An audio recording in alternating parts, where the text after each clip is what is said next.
She texted me from her coffin. It started 3 days after Emily's funeral. The world felt hollow, colorless, and every breath was heavy with grief. I couldn't sleep, couldn't eat. I spent hours staring at her empty chair in my apartment. The silence so thick it felt suffocating. Emily had been my everything, my girlfriend, my best friend, my future. We met in college, fell in love over late-night talks and shared dreams, and planned a life together. I had the ring hidden in my drawer, waiting for the perfect moment to propose. But that moment never came. The accident happened on a foggy mountain road, a twisting highway where visibility was barely a few feet. A truck lost control and slammed into her car. When they found her, there was nothing left but broken glass and charred metal. And Emily gone. 3 days after the funeral, my phone lit up. A message from her number. "It's cold down here." I dropped the phone. My heart thudded in disbelief.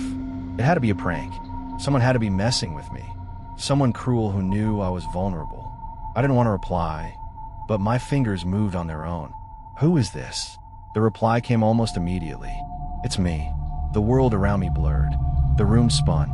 I slammed the phone on the table, trying to convince myself it was impossible. Emily was dead. No one could text from a coffin. But the messages kept coming every night at 2:13 a.m. Always 2:13. They left me here. "It's so dark. I can hear you crying." I tried calling her number, but it went straight to voicemail. No one answered. Sleep became a distant memory. I began seeing things, shadows moving just out of sight, whispers in the silence, cold drafts brushing past me. Once, I looked in the mirror and saw her face behind mine, pale and bruised, eyes wide with terror. When I turned around, nothing. One night, the messages changed tone. "You promised you'd never leave me. Why didn't you save me? You let me die." I felt my sanity unraveling. Was this a haunting? A manifestation of my guilt? Or something darker? I became obsessed. I researched every possible explanation, from hackers to supernatural curses. I talked to psychics who only told me to bury the phone deep, but I couldn't. I needed answers. Then one night, a new message came with a location pin. "If you want to see me again, come find me." The pin led to the cemetery where she was buried. I almost didn't go, but the pain was unbearable, the need to hear her voice real. At 2 a.m., I stood by her grave, the cold biting through my clothes. The fog wrapped the cemetery like a shroud. I pulled out my phone, and the screen lit up again. "I'm right under you." Suddenly, the ground beneath her grave trembled. Dirt began to shift, slowly rising as if something beneath was trying to escape. My phone slipped from my hand as the air grew thick with the scent of earth and decay. I felt a cold breath at my neck and a whisper. "You left me to die." I ran without looking back, but the whisper followed me, a constant reminder of my failure. The next morning, I woke up in a hospital. They said I was found unconscious near the cemetery. No signs of disturbance, no dug-up graves, no explanation. But my phone was in my pocket. The screen was cracked, but it still worked. There was one unread message. I opened it with trembling hands. "See you soon." The elevator took me somewhere that shouldn't exist. My name is Daniel, and I never believed in things you can't explain until the night the elevator took me somewhere that shouldn't exist. I worked the graveyard shift in a nondescript office building downtown Chicago. The building is mostly empty after dark. At night, only a few floors have lights, and even then, it's almost silent. I like that silence. It felt like a bubble around me, separating the world's chaos. That night, it was around 2:17 a.m. I was thirsty and decided to get a soda from the vending machine in the basement, level B2. I pressed the button and the elevator hummed softly. But instead of descending, the elevator jolted upward. The floor indicator, which usually counted down the levels, started going up. 31, 32, 33. The highest floor in the building was 30. The numbers went higher and higher. Then the panel flickered and died. The door slid open to reveal a hallway that I had never seen before in this building, or any building. The walls weren't walls at all. They were thick and fleshy, pulsating like some grotesque living thing. Red veins of light ran like arteries across the ceiling, pulsing rhythmically. The air smelled metallic, like blood mixed with rust and decay. My stomach turned. I wanted to back away, but the elevator doors slammed shut behind me. The panel was dead. No buttons, no lights, no way back. As I took a hesitant step forward, I heard a breath, a shallow, raspy breath, right behind me. I spun around. Nothing, just the walls, breathing with me, whispering in a language I couldn't understand. Some voices laughed, others screamed. The corridor stretched endlessly in both directions, lined with doors, hundreds of them. I tried one. Inside was a dimly lit room. There were people, men and women, bound to chairs.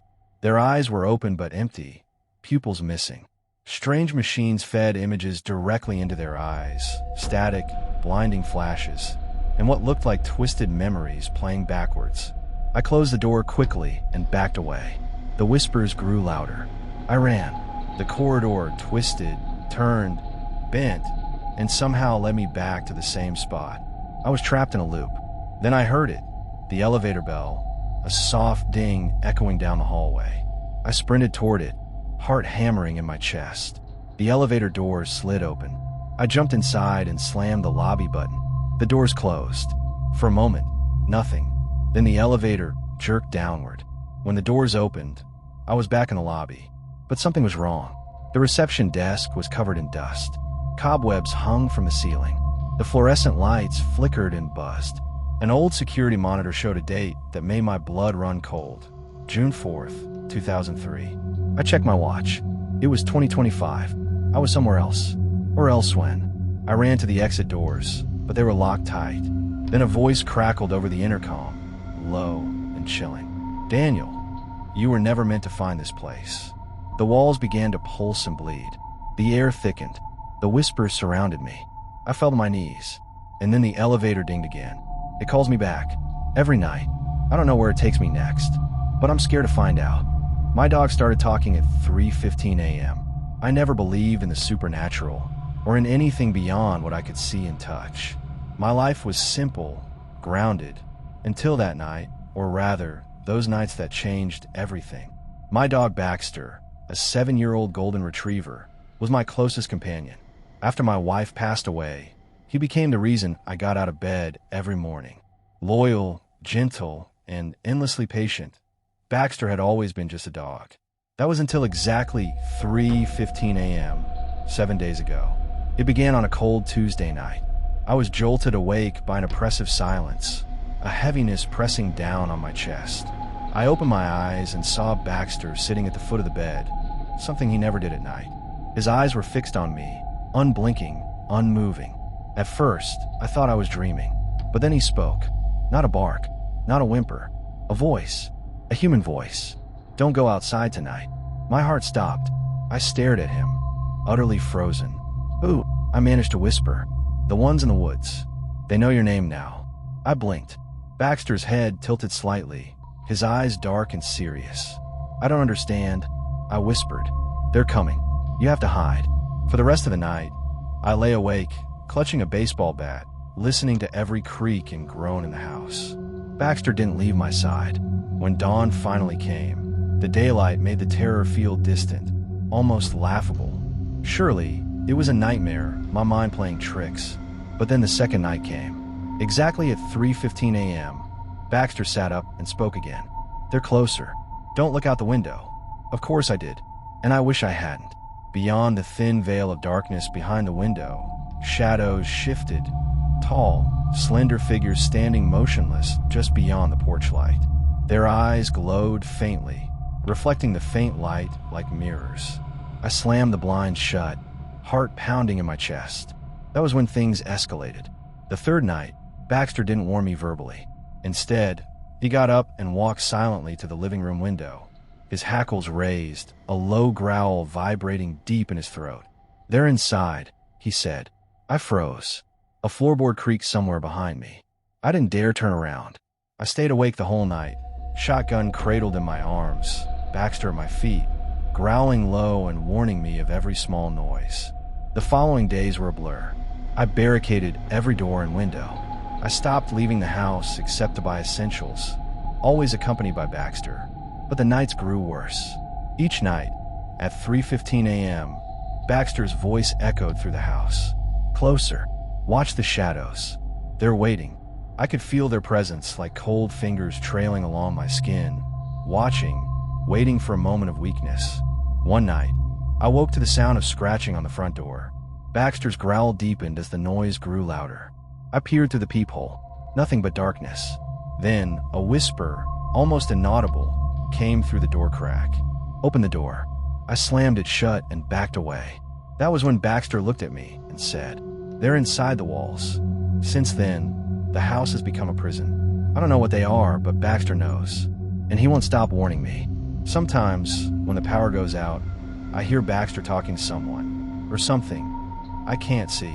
Last night, at exactly 3:15 a.m., Baxter's voice was no longer calm. "It's too late." And then, the scratching started again. He died in 2004, but he still comments on my posts. I used to think ghost stories were just that, stories. Then Danny came back. Danny Stevens was my best friend in high school. He was loud, annoying, and the most loyal guy I'd ever known. In 2004, just after graduation, he died in a motorcycle crash. His funeral was packed. I cried like a baby. We were supposed to move to Chicago together for college. Instead, I watched them lower his coffin into the ground. Life moved on. I moved on. Now it's 2024. I'm 38. I work in IT, post pictures of my dog on Instagram, and share memes like everyone else. And I hadn't thought about Danny in years, until last month. It started with a comment. Under a photo I posted, me with my dog at the park, there was a single comment. "You still go to that park near Jefferson? We used to sneak beers there." Danny Stevens 04. I froze. The username hit me like a punch. Danny Stevens 04. He used to use that exact handle back in the MySpace days. But that account shouldn't exist anymore. It was deleted after he died. I remember helping his mom shut down his profiles. I clicked the account. The profile picture was blank. No posts, no followers, no following. Just that one comment. I laughed it off, assuming it was a troll. Maybe someone from high school pulling a prank. I replied, "Ah, good one. Who is this?" No response. Then it happened again.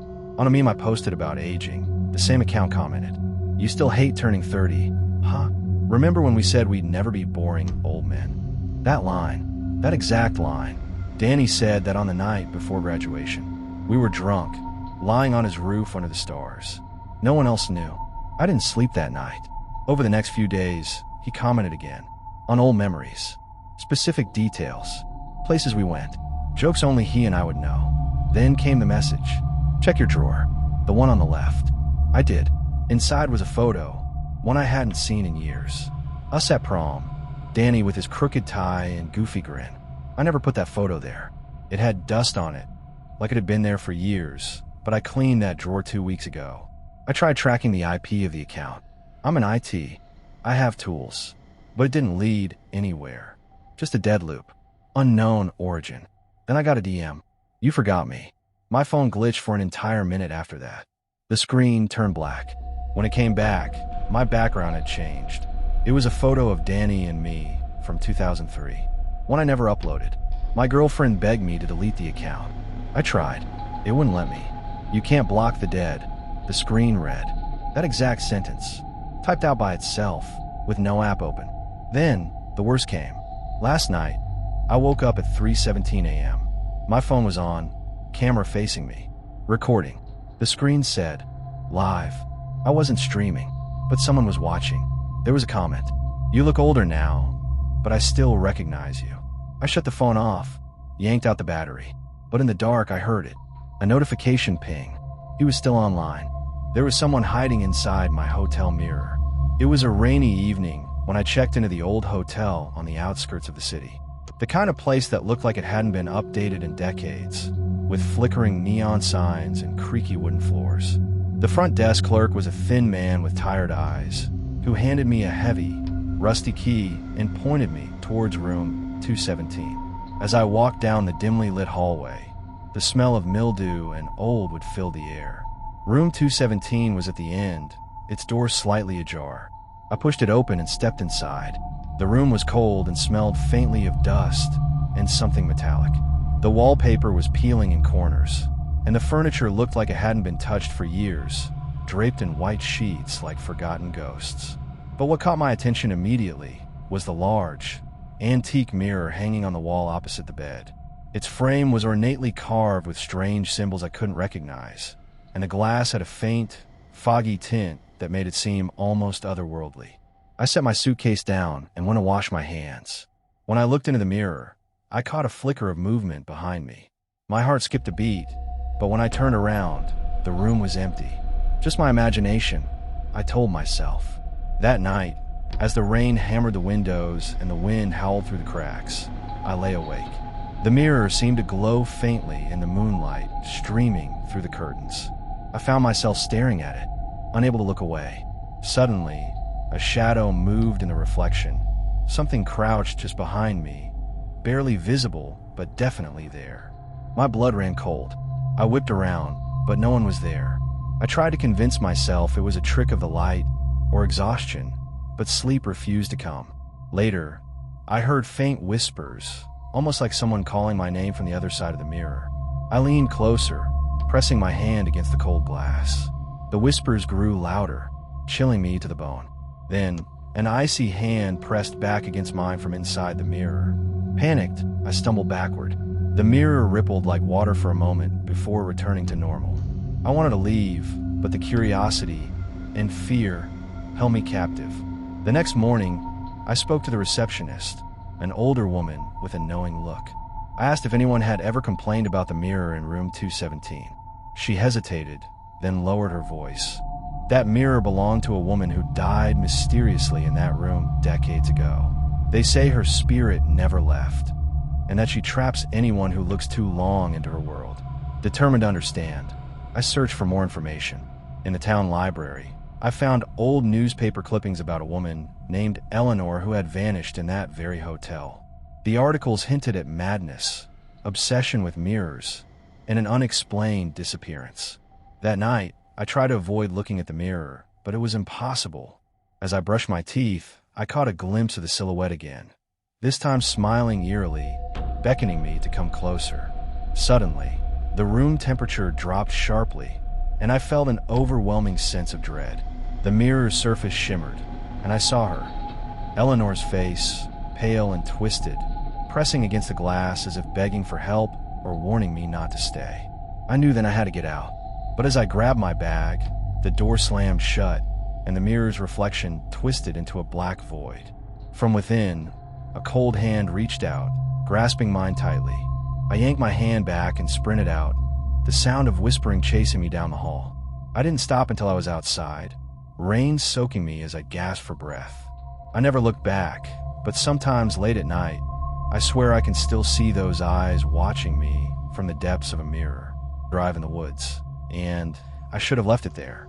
I always loved the woods near my hometown. To most people, it was just a patch of trees and dirt, but to me, it was a place of peace, a refuge where the noise of the world faded away. On that particular evening, the air was crisp and cool, the kind of night where every breath feels sharp and alive. The sun had dipped below the horizon, casting deep shadows that stretched like fingers between the trunks of ancient pines. A thin fog was settling in, weaving through the branches and muffling sounds, as if the forest itself was holding its breath. I told myself it was just another walk, a simple chance to clear my head. But as I walked, the forest felt different, heavier somehow, darker. The usual comforting sounds of rustling leaves and distant bird calls were absent. Instead, a stillness pressed in from all sides. I paused and looked around, but saw nothing unusual. Just trees, shadows, and that growing silence. Then, out of nowhere, my foot struck something solid under the dry leaves. I stumbled slightly and dropped to my knees, curious and cautious. Brushing away the leaves, I uncovered a small black object, a USB flash drive, half buried in dirt and moss. It looked out of place. How had it gotten there? Why here, miles from the nearest road or house? Questions spun in my mind, but curiosity outweighed caution. I pocketed the drive and decided I'd look at it later. The walk back felt slower, heavier. The forest seemed to watch me now, as if it had been waiting for someone to find that little device. I shook off the feeling, telling myself it was just my imagination. When I finally reached home, I locked the door behind me and sat down on my laptop. The USB drive was cold in my hand, heavier than I expected. I hesitated before plugging it in. Sometimes ignorance feels safer, but curiosity got the better of me. Inside the drive were files, folders labeled with dates from years ago. I clicked on the first video, and my heart skipped a beat. The footage was grainy, black and white, shot from a hidden camera deep in the woods. The camera focused on a small, decrepit cabin surrounded by towering trees. Shadows flickered around the windows. Then movement. A figure emerged, tall, thin, cloaked in darkness. It didn't walk, it glided, silent as the night itself. The figure disappeared inside the cabin. The camera stayed fixed, as if it were waiting. A chill ran down my spine. I clicked the next file. The footage was longer, more figures, whispering chants in a language I couldn't recognize. Strange symbols drawn on the walls of the cabin. The camera angle shifted, as if someone was watching me through the lens. Then, a sudden scream, raw, desperate, and horrifying. The screen went black. I wanted to eject the USB drive, delete everything, and pretend I never saw any of it. But I didn't, because somewhere deep inside, I knew this was only the beginning. A stranger called me, using my dad's voice. It was a cold, rainy night when I first heard the phone ring. My apartment was quiet, the kind of silence that feels heavy and unnatural. I wasn't expecting any calls, especially not at this late hour. Hesitantly, I picked up the phone. "Hey, it's me," a familiar voice whispered. It was my dad's voice, calm, comforting, and unmistakably his. I felt my heart race, relieved to hear him after months of no contact. "I'm in trouble. Please, you have to help me." Panic surged through me. My dad had been away on a business trip overseas for weeks. The voice sounded genuine, filled with urgency and fear. "Where are you? What happened?" I asked, my hands trembling. But before he could answer, the line went dead. Confused, I tried calling back, but the number was unreachable.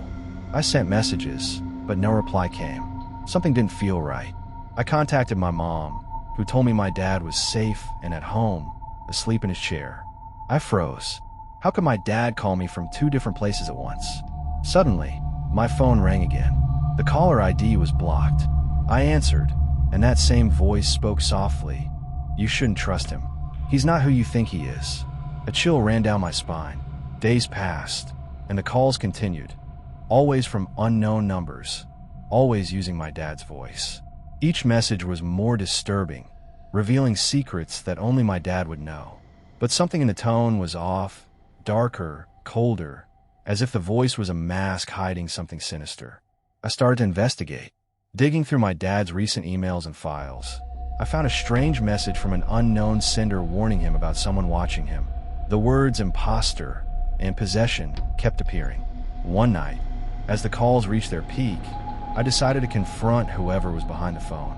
I recorded the next call and played it back, slowing the voice down. Beneath the familiar tone, I heard a deep, guttural growl, something not human. Terrified but determined, I told my dad everything. Together, we contacted a paranormal expert who explained the terrifying truth. Some evil spirits can imitate voices of loved ones to manipulate and trap their victims. The expert warned us that these entities feed on fear and confusion, growing stronger the more we responded. She taught us a ritual to sever the connection and protect ourselves. That night, we gathered in my apartment, lit candles, and recited the incantation she gave us. The phone rang repeatedly, as if fighting against the ritual. When it finally stopped, the air felt lighter, the heavy silence replaced by calm. Since then, no calls. But sometimes, when I'm alone, I swear I hear my dad's voice whispering from the shadows, reminding me that some strangers aren't just voices on the phone. There's something far worse. I keep my phone off at night now, just in case. My missing friend updated her story from the forest. It all began with a simple Instagram story update. Mia, my childhood friend, had gone missing almost 3 weeks ago. She was always the adventurous type, never afraid to wander off the beaten path, to explore places that most people wouldn't dare. But this time, she ventured into the Pacific Northwest's dense, ancient forests, where sunlight barely pierced through the thick canopy, and silence wasn't just the absence of sound, it was something alive. Her first few posts were full of excitement. Towering trees, moss-covered rocks, the smell of damp earth and pine, and the distant sound of a creek bubbling somewhere nearby. She described the forest as alive, but in a way that was hard to explain, something beyond usual wildlife sounds. Then the tone of her updates shifted. The captions grew darker, her videos shakier. On the fourth day, she posted a short clip showing faint, almost human-like shadows darting behind the trees. "I feel like I'm being watched," she whispered. The comment section was flooded with worried friends urging her to come back. But Mia insisted she was fine, just a bit on edge. By the end of the first week, Mia stopped responding to texts and calls. But her social media remained active. She posted a photo of her campfire, surrounded by trees that seemed to lean closer as if trying to listen. A caption read, "They're here." The following days brought even more unsettling updates. Mia recorded the whispering voices she claimed she could hear at night, speaking in a language she didn't recognize. "I can't tell if it's real or just my mind breaking," she typed. One night, she filmed her tent shaking violently, as if something was trying to get in. The light from her flashlight flickered, casting eerie shadows that moved independently of her movements. The last video from that night ended abruptly when the screen went black and a chilling, guttural sound echoed through the speakers. After that, nothing for days. Then, a new story appeared. A photo of a small, decrepit cabin deep in the woods, overgrown with vines and moss. Mia's caption read, "Found shelter, but it's not empty." In the cabin, the atmosphere changed. She described cold spots where her breath hung in the air like smoke, footsteps pacing just out of sight, and scratches on the wooden walls that appeared overnight. Her updates became frantic. The forest was closing in, the shadows growing bolder. Then came the symbols, carved into tree trunks, glowing faintly in the moonlight. Mia tried to document them, but admitted she was terrified. The forest wasn't just a place. It was a living entity that resented her intrusion. The final post was a video from the edge of a clearing, bones scattered across the ground, a figure standing silently in the shadows, eyes glowing a haunting blue. Mia's voice cracked as she said, "If anyone finds this, don't come looking." And then silence. Weeks later, a photo appeared on Mia's account, her pale, wide-eyed face framed by the looming trees, two glowing eyes watching from behind her. The caption was simply, "I'm still here." No one knows what happened to Mia. The forest keeps its secrets. And sometimes, at night, when the wind howls just right, I swear I can hear her voice whispering through the trees. There's a room in my house that wasn't there yesterday. I've always been drawn to old houses, the kind with history written into their walls and floors. So when I saw the listing for the century-old cottage on the edge of a quiet town, I felt an immediate connection. It was almost as if the house was calling me. The price was suspiciously low for such a place, but I didn't care. I was thrilled to finally own a piece of the past. The previous owner had vanished without a trace, neighbors said. Some claimed the house was cursed. Others whispered about strange noises. I brushed it all off as local superstition. On my first day there, the house seemed peaceful. The creaks and groans of old timber gave it character. The smell of aged wood and dust filled the air. But there was something else, a faint chill that seemed to drift through the halls at random, like a breath from another time. For the first few days, I spent my time cleaning and restoring the house.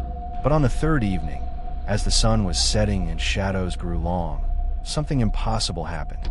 I was walking down the long hallway on the second floor, the one that ended in a blank wall where I remembered only a solid patch of wallpaper. When I stopped, stunned, there was a door.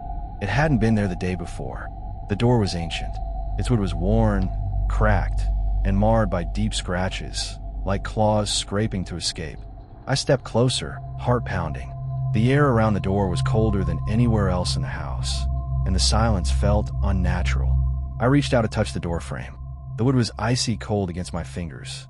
Then I heard it, a whisper, so soft I almost doubted my ears. "Don't open." I froze, but the words echoed again, urgent and desperate. Curiosity won. Slowly, trembling, I turned the rusted doorknob and pushed the door open. Inside was a room unlike any other I had ever seen.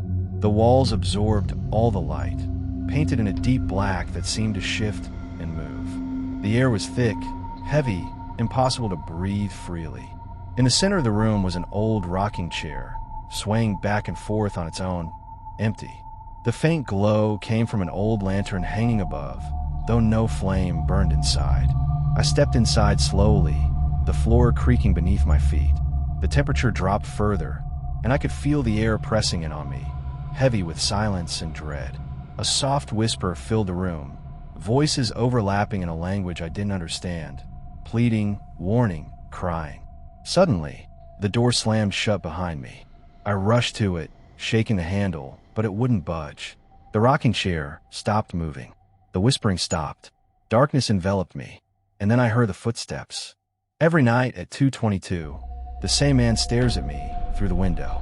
It all started exactly 1 year ago, on a cold, windy October night when I had just moved into my new apartment. The building was old, with cracked paint and creaky floors, located in a quiet part of the city where few people walked after dark. I chose it because I wanted peace and solitude after years of noisy neighbors and traffic. At first, everything was calm. I settled in, unpacked my things, and enjoyed the silence. But then, something strange began happening. The first night I noticed it, the clock was about to strike 2:22 a.m. I was lying in bed when a sudden feeling of being watched crept over me. I looked toward the window and saw a figure standing directly across the street. He was a man, tall, gaunt, wearing an old-fashioned dark coat and a hat that hid most of his face in shadow. His posture was stiff, unnervingly still, and his eyes, they're the first thing I noticed, empty, dark pits that seemed to glow faintly in the moonlight. I froze. I couldn't look away, couldn't move. For minutes that felt like hours, we stared at each other through the cold night air. Then, just as silently as he appeared, he vanished. The next night, at exactly 2:22, he was back, closer this time, standing beneath a street lamp, staring directly up at my window. I was terrified but drawn to him at the same time, unable to tear my eyes away. I told myself it was a prank or someone playing a trick, but no one was ever around when I looked outside during the day. My neighbors hadn't seen anything either. Desperate for answers, I started digging into the history of the building across the street. That's when I uncovered a chilling story. Exactly 1 year ago, a man matching the description had lived there, a recluse known to rarely leave his apartment. Then, one night, he disappeared without a trace. The door was locked from the inside, no signs of forced entry or exit. The police never solved the mystery. I realized that the man who stared at me wasn't just a stranger. He was connected to something dark and terrible, something that had never left. One night, I stayed awake and waited for 2:22. When the clock struck, I cracked open my window. The man's face appeared just inches away, his pale, almost translucent skin glowing faintly. His black eyes locked on mine, and in a voice like a chilling breeze, he whispered, "You should not have seen me." From that night on, the haunting escalated. I felt his presence everywhere, in the creaks of the floor, in the flicker of lights, in the cold drafts that swept through even when the windows were closed tight. I tried to escape by moving to another apartment, but no matter where I went, at 2:22 a.m. sharp, he appeared at the nearest window. Sleep became a luxury I could no longer afford. My days blurred, and paranoia took hold. I began seeing him out of the corner of my eye, always watching, always waiting. One evening, I found a diary tucked behind a loose brick in my apartment wall. It belonged to the missing man. His writings were frantic, filled with fear and warning. He described an entity, something that fed on fear and loneliness, something that could slip between the cracks of reality and reach into the living world through windows and doors. The last entry was a desperate plea. "If you find this, do not look for me. Do not answer the knocking. Do not open the window at 2:22.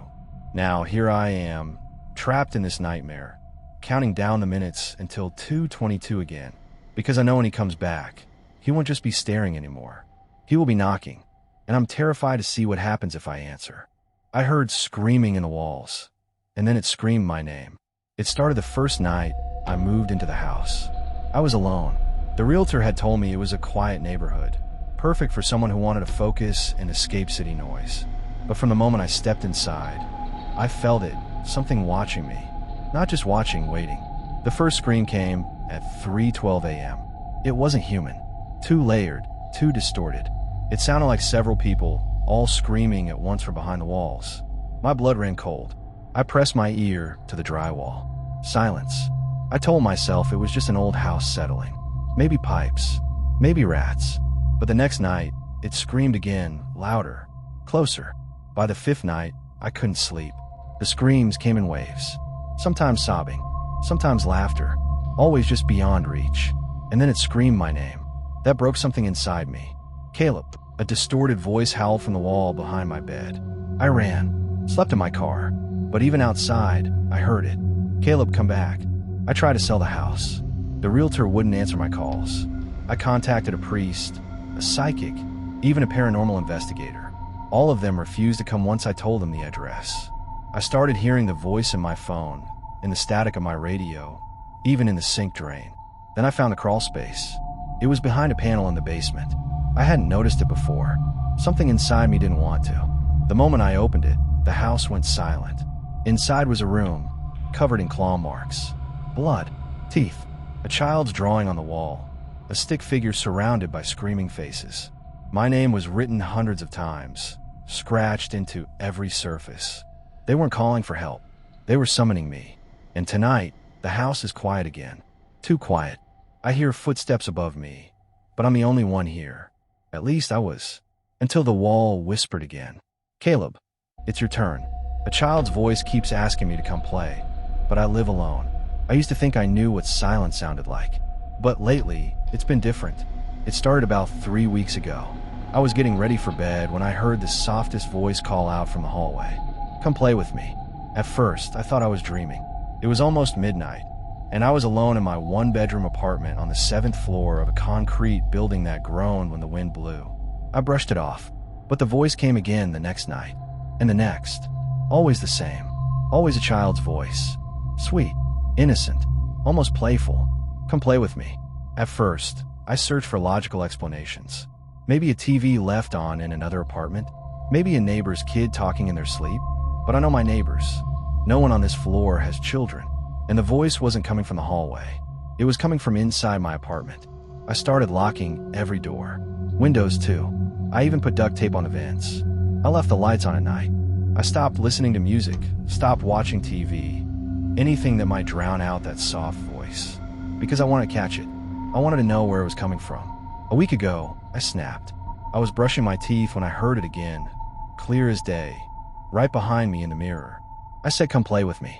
I turned so fast I almost fell over. No one was there, just my pale reflection and the steam creeping across the glass. But now, the voice comes more often. It doesn't wait for night anymore. I hear it in the shower, while cooking, when I'm on work calls. Sometimes it's right behind me. I call the police. They found nothing. No signs of forced entry. No hidden speakers. No kids in the building. They left me with a card for a therapist. I didn't call. 3 nights ago, I caved and went to my childhood home for a weekend break. I didn't tell anyone I was going. I just needed sleep. It was peaceful. No voices. No whispers. Just crickets and moonlight. Until last night. I was lying in bed when I heard it, under the bed. You didn't come play. I screamed. I ran outside barefoot and stayed in my car until sunrise. When I came back in, nothing was there. But my old toy box was open. The same toy box I hadn't touched in over 20 years. Inside was a single doll. Its head turned. I'm back in my apartment now. I brought the doll with me. I don't know why. I just felt like I had to. And now the voice is louder. No longer playful. It demands. Come play. Now. And sometimes, I hear footsteps. Small, quick ones. They patter from the bedroom to the kitchen. Sometimes to my bed. Last night, I pretended to sleep. I felt tiny fingers on my face. I didn't move. I don't think this is a ghost. I think it's something older. Something that wears the voice of a child like a mask. Something that's been waiting. And I made the mistake of answering. If you hear it too, don't reply. No matter how sweet the voice sounds. Because once you acknowledge it, it never stops. Never. My reflection blinked, but I didn't. It started on an ordinary Tuesday.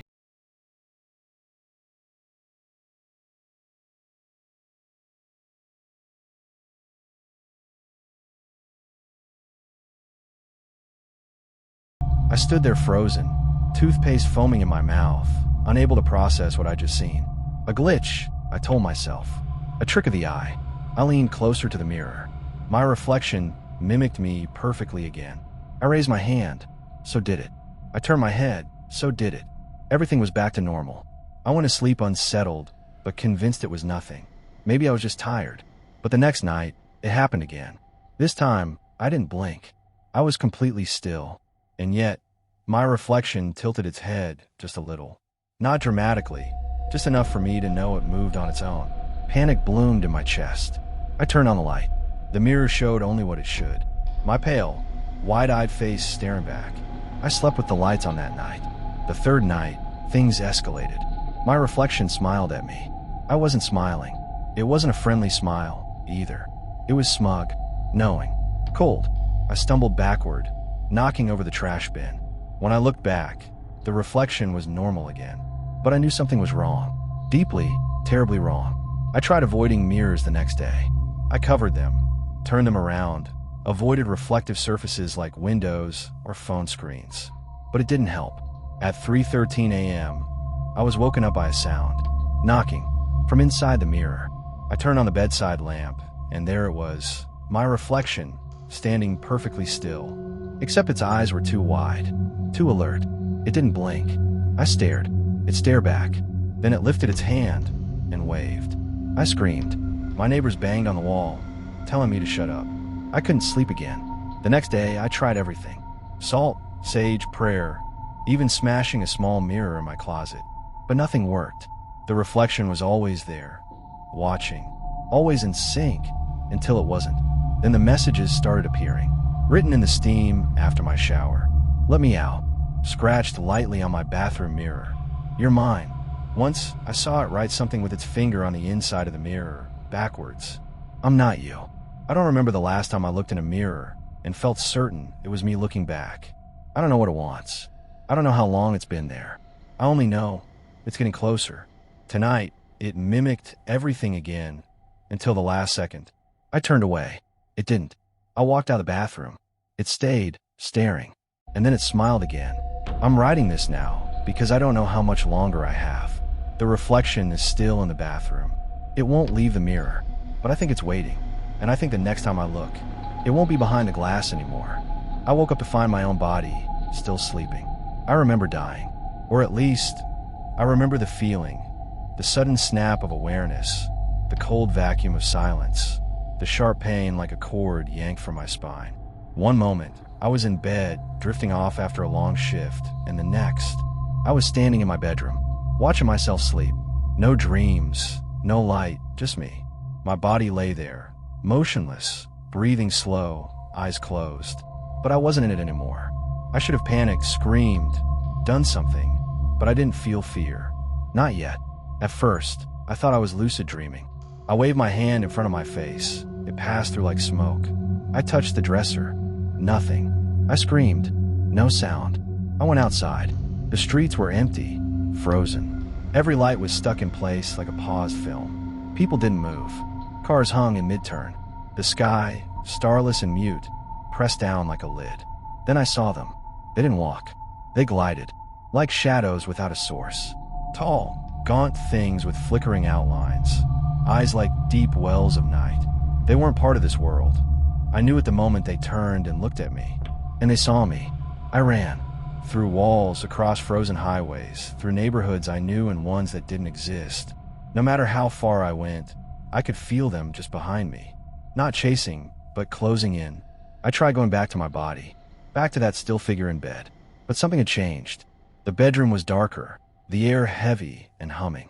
My body, it wasn't alone anymore. One of them stood beside it, watching it, studying it, waiting. I tried to enter, to rejoin myself. I pressed in, tried to merge, but it was like forcing water into stone. The shadow turned its head, and I felt cold. Not the kind that makes you shiver, but the kind that reaches into your bones and whispers you do not belong here. For the first time, I realized what this was. I was dead, or something worse. Displaced, disconnected, and they had noticed. It's been days,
him for a week while I caught up on work and sleep.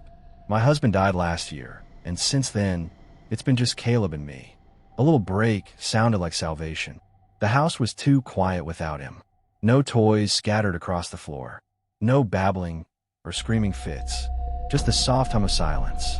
That night, after binge-watching a true crime documentary, I headed to bed. I'd forgotten to turn off the baby monitor in Caleb's room, but it didn't seem urgent.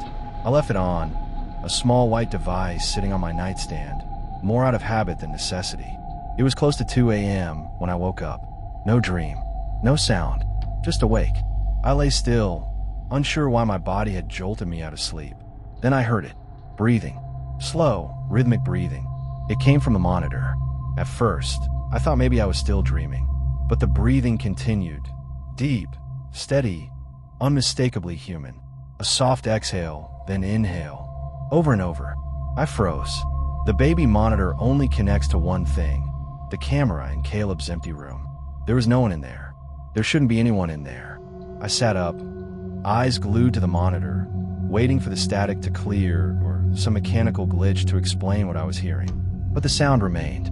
Then a creak, like a footstep. My stomach turned to ice. I picked up the monitor, fumbling for the camera feed. My fingers trembled as I hit the button, and the screen lit up. The room was dark, lit only by the faint glow from the night light in the corner. The crib was empty. Toys sat untouched. The rocking chair swayed ever so slightly.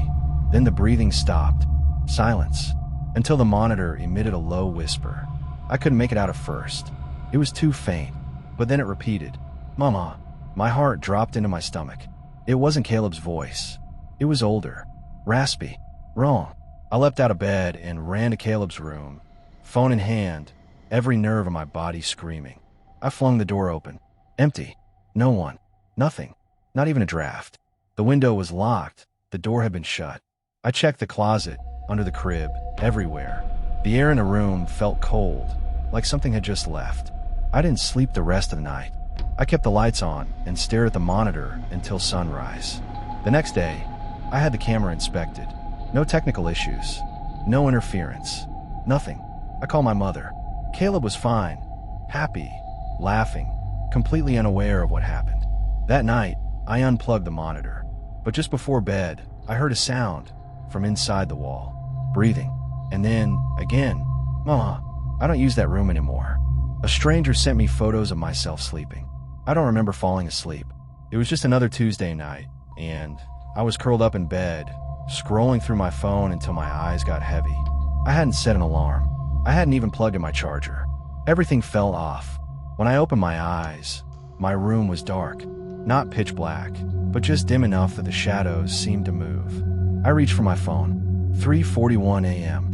One notification. Instagram. It was a message request from someone I didn't know. No profile picture. The username was just a jumble of letters and numbers. X8 or underscore 12 HN7. The message was simple. "You look peaceful when you sleep." My heart skipped a beat. Attached to the message was a photo. It was of me, laying in my bed, just like I was now. Same blanket, same angle, except I hadn't taken it. My phone had been next to me the whole night. I sat up, scanning the room. My door was shut, locked from the inside. The windows were closed, the blinds drawn. No sign of a break-in. And yet, the picture was real. I stared at it for minutes. Zoomed in, tried to find reflections. Anything that would prove it was edited. Nothing. It was too perfect. Another message came through. Want another one? I didn't respond. Then came a second photo. This time, it was closer, like the camera had been inches from my face. My mouth was slightly open. I could see a tiny trail of drool on the pillow. It wasn't just creepy, it was humiliating. I jumped out of bed, turned on every light in the apartment, and checked every closet, under every piece of furniture, even inside the vents. Nothing. No one. Still, I didn't feel alone. I called the police. They arrived 20 minutes later, swept the place, checked the locks, the windows, the hallway cameras. Nothing was out of place. They told me to stay safe and left. I didn't sleep the rest of the night. The next evening, I stayed at a friend's place. I didn't tell her everything, just that I had a stalker and needed a place to crash. She offered her couch. I fell asleep to the sound of her cat scratching the carpet. At 2:19 a.m., I woke up to a new notification. Same user. Your friend sleeps too soundly. A new photo. My friend, laying in her bed, fast asleep. The angle was from inside the room, like someone was standing at the foot of the bed. I felt cold, like the blood in my veins had been replaced with ice. You're fun to follow. Another message. I turned off my phone, grabbed my coat, and left the apartment without waking my friend. I took a cab back to my place, locked everything, turned off the lights, sat in the dark with a knife in my hand. No messages came that night. The next day, I bought a new phone, new number, deleted all my accounts. I even got a hotel room on the other side of town, top floor, only one entrance, security cameras in the hall. That night, I checked the room thoroughly. Under the bed, behind the curtains, inside the bathroom ceiling vent. Nothing. Still, I barely slept. 3:06 a.m. A knock at the door. I froze. No one should know I was here. I crept to the peephole. Nothing. Then my phone buzzed. No caller ID. I picked it up. There was no voice. Just breathing. Slow. Rhythmic. Familiar. Then came the whisper. You locked doors. I opened them. The call ended. A moment later, a new message. A photo of me, taken from behind. Me, standing at the door, looking through the peephole. The timestamp was 3:05 a.m. The rental house had a locked door. That should have stayed locked. I needed a break from my life. A messy breakup, a stressful job, and a general sense of suffocating routine had drained me. So, I booked a secluded rental house in the Pacific Northwest. Thick trees, silence, a wood-burning fireplace. No Wi-Fi, no cell signal, just peace. The host was an old woman named Margaret. She was kind, though a bit odd. She warned me about one thing before handing me the keys. Don't open the locked door in the basement. I laughed, thinking it was a quirky way to add mystery to the old place. Is it haunted or something? Her expression didn't change. Some doors are locked for a reason. The house was charming. Worn furniture, faint smell of pine, a kind of loneliness that felt welcoming. I unpacked, made some tea, and sat by the fire. That first night was calm, but the dreams began the second night. Dark corridors, whispers in a language I didn't understand, wet footsteps echoing behind me. When I woke, I found muddy footprints on the wooden floor. My own feet were clean. I convinced myself I must have stepped outside sleepwalking, but the prints were small, like a child's. By the third night, I couldn't ignore the sounds from the basement. Not just creaking floorboards or house-settling groans. No, this was sobbing. Slow, broken sobs that echoed up the stairs. I sat at the top of the basement steps for over an hour, listening. The sound never stopped. I finally told myself enough was enough. The door was locked, but the keys were on the kitchen hook. Margaret had warned me, but curiosity is a powerful thing. The key fit perfectly. The basement was colder than the rest of the house, filled with stale air and old tools. The locked door was at the far end, a thick slab of wood reinforced with rusted chains. I almost turned back, but I swear I heard a voice from behind it. A whisper. Help me. My heart pounded. I hesitated only a moment before unlocking the chains. The door groaned open. Inside was not a room. It was wrong. A black space that swallowed the light. Not just dark, absence. I stepped in. One step. Then something moved.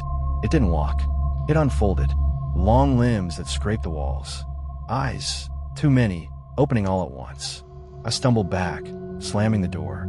I relocked every chain, heart hammering in my chest. That night, the crying turned to laughter. I left the next morning. Didn't wait to clean, didn't care about the deposit. I drove until I found a signal and called Margaret. She didn't sound surprised. You opened it, didn't you? What was that thing? I asked, voice shaking. She was silent for a long time. My sister, she said. She used to live here, but something else got in. Something that wore her face. I locked it away. It liked pretending to be human. Don't go back. I never did. But sometimes, in the quiet hours of the night, I dream of that door. And it dreams of me, too. She was buried yesterday, but she just called me. I buried her myself. Anna, my fiancée, my everything. It was raining when they lowered her coffin into the wet earth. An irony the universe couldn't help but serve cold. She hated rain, said it made her feel like the world was weeping. She didn't know it would be weeping for her. She died in a crash. Simple as that. No grand twist. A truck came out of nowhere. She was driving home from her sister's baby shower, texting me that she missed me already. She never saw the headlights, and I never saw her again. Until last night. It was 3:17 a.m. when the phone rang. Her name flashed on the screen, Anna Redheart. I stared at it, breath trapped in my chest like a caged bird. I hadn't deleted her number. Couldn't. Every night, I'd scroll up through our last messages, rereading the emojis, the I love US, the tiny moments we shared. But this wasn't a memory. This was a call, a live one. I didn't answer. I let it ring out and sat in the dark for hours, heart pounding. Told myself it was a glitch, some cruel algorithm trying to suggest photos or memories and accidentally triggering a call. I told myself that. I believed it until it happened again and again. Same time, 3:17 a.m. By the fourth night, I broke. I answered. Anna, I said, voice cracking like dry leaves. Silence. Then, faint breathing, like someone was trying to remember how lungs worked. Jack, she whispered. I dropped the phone. It couldn't be. It shouldn't be. But it was. Her voice. Tired, trembling, but unmistakably hers. No AI. No recording. It was Anna. Where are you? I whispered, picking up the phone with shaking hands. I don't know. It's dark. It's cold. They told me I wasn't supposed to talk to you. Who's they? More static. A sound like teeth grinding on metal. Then she was gone. I didn't sleep. I didn't eat. I went to the cemetery in the middle of the night, flashlight in hand, whispering her name like it was a password to heaven. Her grave was undisturbed. Fresh dirt. Polished headstone. A bouquet of lilies I left 2 days ago. Untouched. But something changed that night. The phone didn't ring. Instead, I heard her voice through the baby monitor.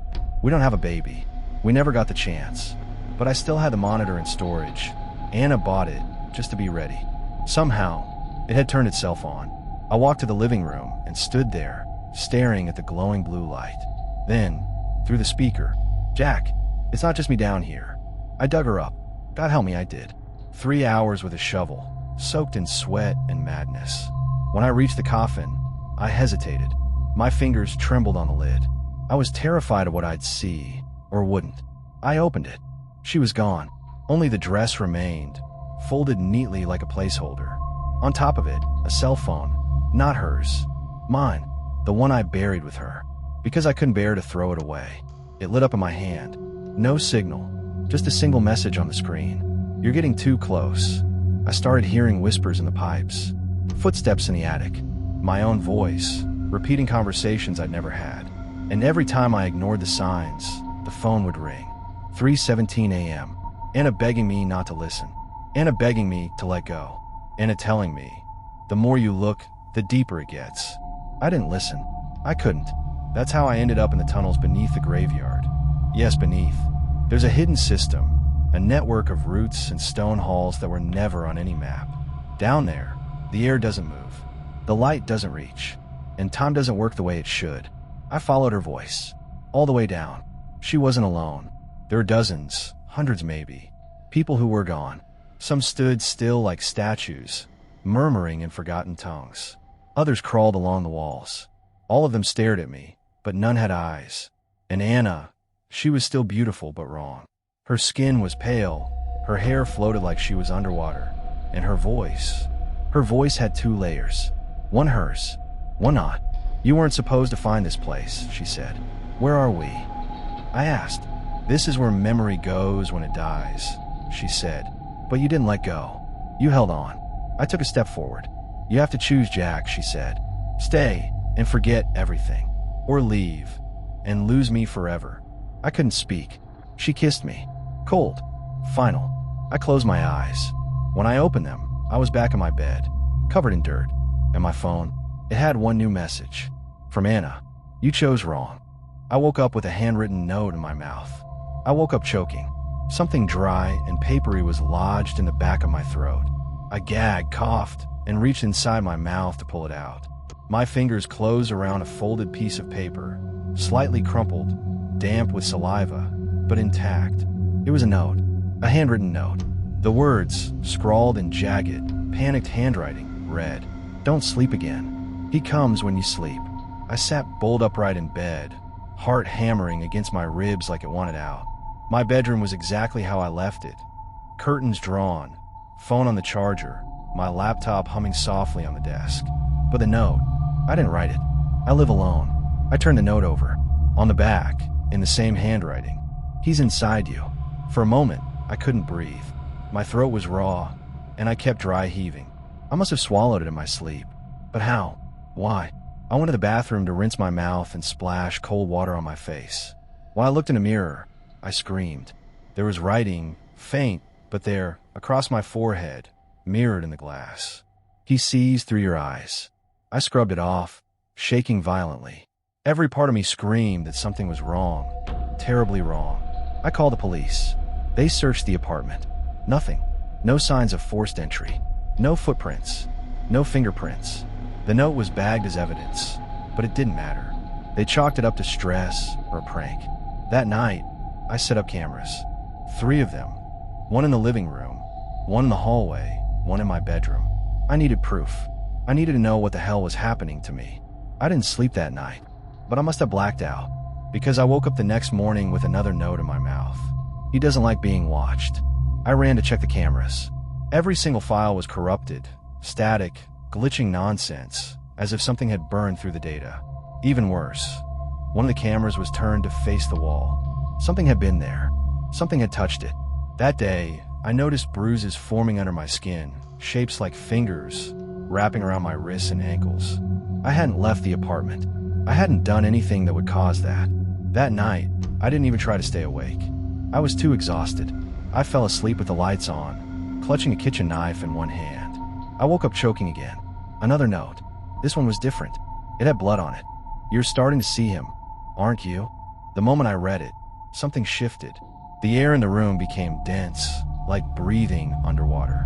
I looked around, and for the first time, I felt him. Something was watching me from the corner. No movement, no sound, just presence. I couldn't see him, but I knew he was there. I could feel his stare crawling across my skin like insects.